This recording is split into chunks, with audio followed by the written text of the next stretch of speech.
I'll just give a little bit of context in the talk. The original title, which you've probably got there, is Who Gets to Tell the Story? Asserting Psychedelic and Spiritual Narratives in a Materialist Media Hegemony. So to give some background, I worked in mainstream media for the past 15 years. At the Times and the Guardian, I went to a psychedelic conference in Bath in 2004, which was called Exploring Consciousness, and I tried to pitch at the time mushrooms were legal for a short time. I tried to pitch the conference and my own experimentation with magic mushrooms, and it was very difficult to get, well, it's impossible to get stories through. So obviously, we have now had 3 conferences, breaking convention, and still the narrative in mainstream media is dismissive of psychedelic culture and spiritual culture, which intertwine. So I want to put forward some ideas of why that might be. So the first slide that I put forward is I studied Marxist theory at university, amongst other things in my critical theory degree, and Antonio Gramsci was an Italian Marxist intellectual in the 20s in Italy who put forward an idea as to why revolutions which had happened in Russia didn't happen elsewhere, when pure historical Marxist theory suggested that it was inevitable. And he put forward the idea of cultural hegemony, which is how dominant culture asserts its influence on the rest of society by getting society to consent to ideas which otherwise they would not have agreed with in culture. So this is there are many different forms. I mean, cultural hegemony has also become discussed in gender theory as to how culture is a social construct. So this is one definition of it, the method by which the dominant group in any demographic uses subjective value, culture, where there's no scientific basis for it, but it's just an idea, a subjective idea in groups, to manufacture consent in subordinates of the group. So those in the group who look up to the dominant people in the group will assent to certain cultural ideas. So mass media, which is in the control of a narrow peer group of people, we know that most of the mainstream media is controlled by a small group of individuals of what we'd call a ruling class, and they manufacture consent by distorting narratives to suit their own worldview and present it as an objective truth. This can be challenged at the grassroots level by counterculture. Terence McKenna's idea, this is probably going to roll on for a minute, so I'll just go through them. Terence McKenna's idea was that psychedelics are illegal not because a loving government is concerned you may jump out of a third-story window. They're illegal because they dissolve opinion structures and culturally lay down models of behavior and information processing. They open you up to the possibility that everything you know is wrong.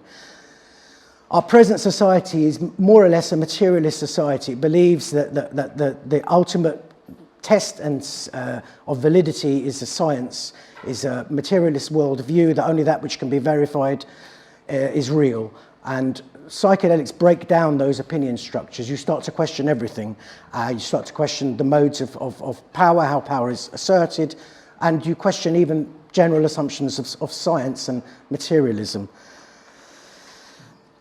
Noam Chomsky, who's known as a critic of ruling hegemony, he speaks about Gramsci's theories, and his way of determining how media controls public opinion is to say that there is a certain amount, there is a spectrum of opinion which is allowed. Outside those opinions, editors will not publish, but within that spectrum of opinion, lively debate is allowed. So within psychedelic and spiritual culture, there's only a certain limit in the way it can be discussed. Okay, here we go. These are the reasons that I see mainstream media refuses to discuss the possibility of the legalization of psychedelics. The prohibition of the use of some drugs gives the state the power to search, arrest, and otherwise suppress dissidents of any kind to maintain control of society. To end prohibition would be to cede power to those who may, by political ideology or economic wealth, challenge the legitimacy of the state and the power of its great beneficiaries. So we have a system of governance and of law which sees the challenges to its legitimacy by what comes out of psychedelic culture. Once psychedelic communities are challenging the basis of control, they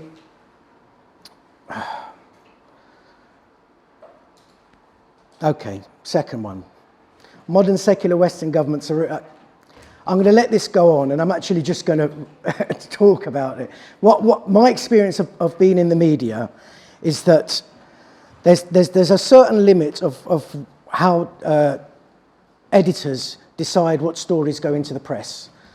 So if they can conceptualize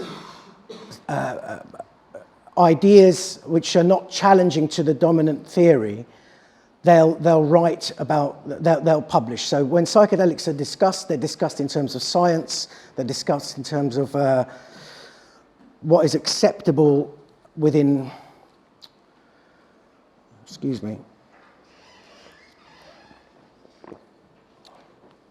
They discuss what is acceptable. There's a point in which editors will not commission stories which challenge the mode of behavior, the acceptable view of society, which is a materialist view of society. The financial system is also dependent on the wealth from illegal drugs, and we live in a precarious situation in society where any tweak to the financial system could bring the whole edifice of finance capital crumbling.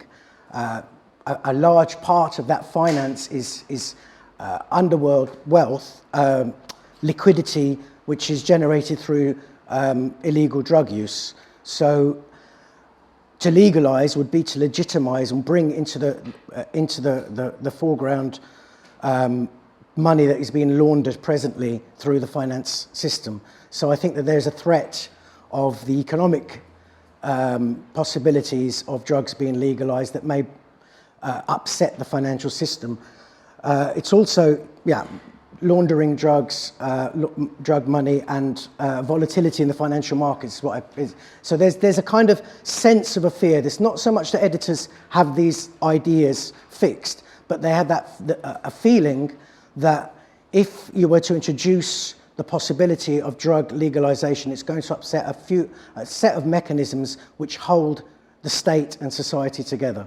Pharmaceutical companies, billions of dollars or pounds worth of profits, will see an effect on their profits in the legalization of drugs, because many of the drugs that are used are patent free.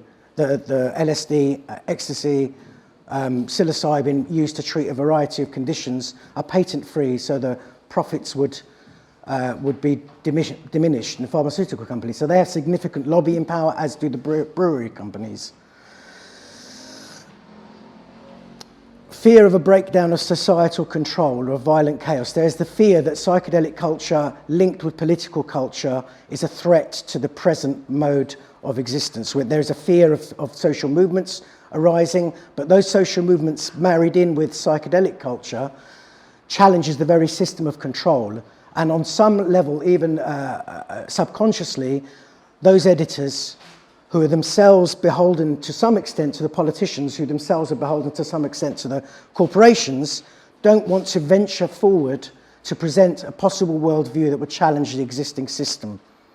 So these are kind of reasons that subconsciously prevent editors from commissioning stories which may challenge a prevailing narrative. So when I say prevailing narrative, there's a certain idea of how society presents itself to the world. And a materialist society is very grounded in science, a philosophy of scientific materialism, which says only that which can be verified can be can be discussed. I mean, these are some of the drug tropes that politicians put forward. One of them is the classic one, which is used again and again, trotted out by politicians. Legalizing prohibited drugs sends out the wrong signal. The wrong signal for them being it sends out the idea that taking drugs is acceptable, and the implications of that can also mean that certain ideas that emerge out of psychedelic culture will also challenge the legitimacy of state control. So sending out the wrong signal to them means the signal is you can take those drugs, you will challenge society, and that's almost acceptable.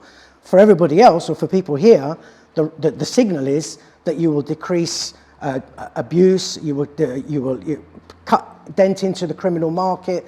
In many ways, there's so many positive aspects. If anything, that should be the signal. And so on a certain level, journalists or anyone involved in social media should be challenging that whenever it's trotted out by politicians. Now, editors and commissioning editors in newspapers, from my experience, struggle with that because, again, that would put them out above the parapet and they would be suggesting a new narrative. And that's risky business to do within newsrooms, but it can certainly be done in social media. Another one that's trotted out by politicians, journalists, is I used to believe in legalization. I smoked some cannabis in the 60s, but now today's cannabis is stronger, etc. Again, the science is very clear that there is not the absolute link to schizophrenia that has been presented. So when politicians and when journalists trot this out, this is a trope which is used again and again, we have to find ways of challenging that directly through social media, through mainstream media, and suggest that, yes, if anything, the legal highs, if they are more dangerous, is a result of prohibition and not, because intrinsically that people want to damage themselves in some sense. And the third one, when all the science is in, prohibitionist drug trope number 3, and I saw Ed Miliband use this, being interviewed by young people just before the election, where a particular young person asked him a question about drug legalization. She gave all the science, absolutely definitive. He looked at her in the face and he said, I respect your position, but I still disagree. So when you've got that, what you've got really is an emotional reaction and a fear of upsetting what is a prevailing idea of this is the way things should be. This is what the idea of a narrative is. It's a story that we tell ourselves about society. And psychedelic culture exists somewhere outside that. And we have to, in order to introduce it, we have to present generally as many of the ideas as possible in a way that does not engender fear and some kind of traumatic response, because it seems that the politicians and journalists feel that even journalists are a little bit more willing to accept the science and can see the positives, but politicians are still in that. Now, these are cultural fears within the psychedelic community as much as outside. One of them is that it's almost like the elephant in the room is discussing conspiracy theories, paranoid thinking. These things emerge out of psychedelic culture, linked in with fears around political structures and various, you can say at the sharp end, paranoid, delusional thinking. But within that, within the context, there are legitimate challenges to how, I mean, cultural hegemony itself is seen by some as a conspiracy theory. You know, who's to say that people control the mass of everybody as a free person has a right to choose, and that the idea that you can be affected by advertising and marketing is seen as so it's a little bit conspiratorial. But unless we as a community address this, rather than, my fear is that if we focus too much on the science, and the science seen delusional or conspiracy or anything that strays outside the science as somehow a little bit off, and you want to brush it under the carpet, then others will take up that opportunity and frame us in that context. This is cultural fear number 2. Again, spiritual fears. This is Deepak Chopra here, who is a qualified doctor, but speaks about the relationship between quantum physics and spiritual experiences, psychedelic experiences. And many scientists, such as Richard Dawkins, kind of hardline materialists, see this as an abomination and challenge anybody who uses anything bordering on spiritual belief as pseudoscientific, unverifiable. And journalists, up to a point, also do this. He's castigated in the mainstream media, as are many people who speak on any of the spiritual effects of psychedelics. That's seen as non-scientific. You know, we want to focus on the medicalization. which is an important facet because it starts to introduce the stories. Ben Sessa, David Nutt are getting stories published in the mainstream media. But another cultural fear, again, is anarchistic or political beliefs, which can put permanent cognitive changes in the way you look at the world, which can lead to antisocial or anarchistic beliefs. These are fears, again, fears that journalists or newspaper editors and politicians have. This is not necessarily that there's any truth in them, but on in some respects, once you've presented the idea that the culture we're living in is somehow a social construct which is forcing itself on us, then you're going to want to push back as a society, as a culture. So we see in the Occupy movement, which whether explicitly or implicitly has drug culture underneath it, challenging the legitimacy of state control. So 5 reasons, 5 possibilities to create stories and narratives that can almost fight back, because it's almost like a culture war. We have the dominant culture, psychedelic culture, and social activist culture is wanting to challenge with ideas. And obviously the science is a very positive strand, because it's much easier for journalists to accept the idea of the science is strong, MAPS, Beckley Foundation, are demonstrating scientific evidence for the medicinal value of a range of presently prohibited drugs.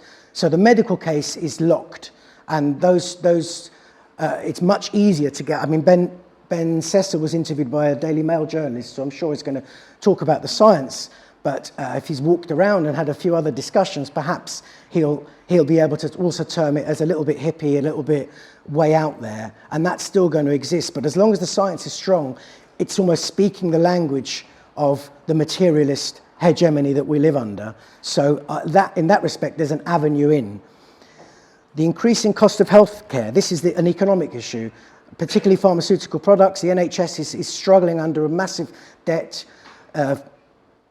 The increasing costs can be significantly decreased by national health using well-known and studied patent-free psychoactives. So MDMA, LSD, psilocybin are patent-free. Anyone can make them. The NHS is quite possible that an economic map can be drawn of the possible savings in the NHS if they were to legalise the use of certain psychoactives, even in a medical setting to begin with. Ending prohibition will allow group effects of psychoactives to be studied. There have been a lot of scientific effects, studies on individual responses to psychedelics. I think there's a beginning of an understanding that the group effects have create their own culture, and that this can be studied, and to allow group effects of psychoactives to be studied in a public sphere where people can openly talk. I mean, we have trip reports on websites, we have Erowid, but in terms of the media, and in terms of scientists studying the group effects, the illegality of drugs still makes it difficult to do that openly. And so we could increase research or expand research into group effects and understand how culture emerges out of the psychedelic experience. The legal case for cognitive rights to explore altered states can be strengthened by the fact that there's a documented history of creative culture, counterculture. The psychedelic culture that grew out of the 60s has been adopted it's been adopted in advertising, marketing, the use of music. So there's an element where it's already legitimate and it's being borrowed without really acknowledging the root of where that culture has been borrowed from. So again, if we can create a story where we say, look, this is psychedelic culture, this is alternative culture, it's existed not only in art, music and film, but also in commerce. Biggest example is I suppose, Apple founder Steve Jobs, who took his trip and was well documented, and the creativity that arose from that the whole concept of Apple was to see it in artistic terms, and it made there was an experience which you almost explain as a psychedelic experience, in the sense that it was very much to do with art and culture. and the possibility that a direct spiritual and ineffable experience, and ineffable meaning cannot be defined by science, can accelerate the deprogramming from destructive forms of religious and ideological control. This is one that secular liberal democracy could embrace in the cause of truth, justice, and equality. We don't really, ostensibly we live under a liberal secular democracy, but really there's been a reassertion in the past 20 years of a conservative, religious, almost theocracy, and the left, or even the liberal left, whose foundation principles are that of secular democracy, and deprogramming from religious indoctrination, could see psychedelics as an avenue for that deprogramming. So I had that experience of discussing, I think many people did, when the bombing started in Iraq 12 years ago. Hopefully I can leave that there. Hang on, I'll just hold that back a little bit. Rather than dropping bombs, you could drop psychoactives, you could drop ecstasy, you could drop LSD. Now, it sounds like a wild theory, but imagine if you had a wide variety of people. You couldn't program how they would respond, but there's enough evidence to suggest that quite a wide variety would at least be deprogramming from their belief structure, whether that's Islamic indoctrination, Christian indoctrination, or even just ideological indoctrination, to at least create new cultures or challenge and even communicate. So there's the possibility there of a direct spiritual experience and accelerating the deprogramming. This is what Sam Harris is talking about. Sam Harris is also a noted atheist and neuroscientist who has experimented with DMT and LSD. And although he retains his hatred of religion around the world, and specifically Islam, which is a little bit political, almost a bit too neoconservative in some respects, his willingness to, or his desire to see religious deprogramming could be accelerated by the legality, or at least discussing the possibility of legality of psychoactives as a way to tackle the ideological wars going on around the world between political Islam and modern American neoconservatism. So finally, I just want to leave, it's an unwieldy sentence, but I'm going to read it out. So what is the story? And I would suggest that an effective narrative, if we want to construct a story to challenge the dominant hegemony of materialism, has to support both a scientific materialist worldview and the legal framework in which it operates, so that you have to accommodate that, or first of all, which is kind of what's happening with the science track, and also be able to express in a reasonably critical and engaging way, without denigration, the challenges to scientific, political, and legal orthodoxies that the psychedelic experience can generate in individuals, not always, but can generate in individuals and groups. So if we can create a story that accommodates both sides, both facets, then perhaps we will have more success in introducing the narrative into mainstream media. Thank you. And anyone want to ask questions? Yeah.